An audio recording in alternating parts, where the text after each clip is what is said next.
Welcome to the NRL previews for round 6 of the 2024 season. I'm Renee Gartner and I'm joined by Josh Mansour to unpack all the games this week. We've got the high little thumbs already. Excited for this one. All right, well, we're going to unpack this one. It is the second of our Friday clashes and we see yet another all-Queensland affair, this time at Suncorp Stadium.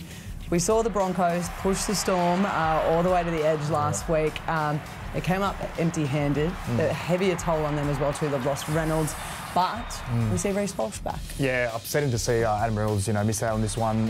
You saw the scenes, obviously, he was pretty distraught, but I'm sure he'll get back on the footy field soon enough. It was a low-grade hamstring tear, so I'm sure the medical team will do the best they can to get back on the team. But like you said, Reece Walsh back in the team, adds so much excitement, so much threat to that attack as well. And they scored 30 points last week. Like, that's pretty scary. They got points in them. They definitely got points in them. And obviously they're coming up against the Dolphins. And would you think this is like a battle of Brisbane? Because Dolphins like to claim Suncorp, so... Well, it's always been the battle of the Brisbane since they started. Because I think the Dolphins' first game against Broncos, when they played them, it was Dolphins' home ground. Exactly right. So it might be a personal one for the Broncos, I think. All right, well, let's head over to the Dolphins. And they would be loving the view at the top of the ladder.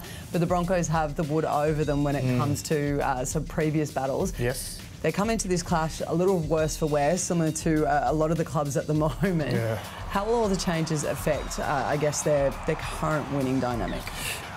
They learned from last year, maybe, but, like they're losing Herbie is a big loss. Yeah. He does so much for them on the defensive end attack.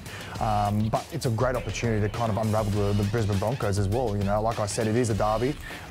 It is personal for both sides. Both sides like to claim Suncorp as their own, and Wayne Bennett loves playing against his former team as well in the Broncos. So it's going to be an exciting game, nevertheless. Yes, there's a few injuries on both sides, but it is a bit of an even game, I should say. Well, we saw Bennett put Benji to the sword last week. How do you find this game playing out? Where is it won?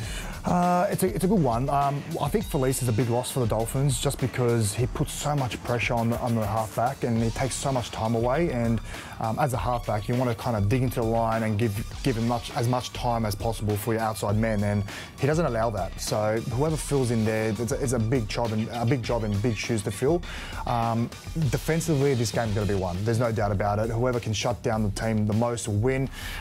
Both teams have so many attacking options available to them. But when I'm thinking of attacking option, I'm thinking more of the Broncos, if I have to be honest.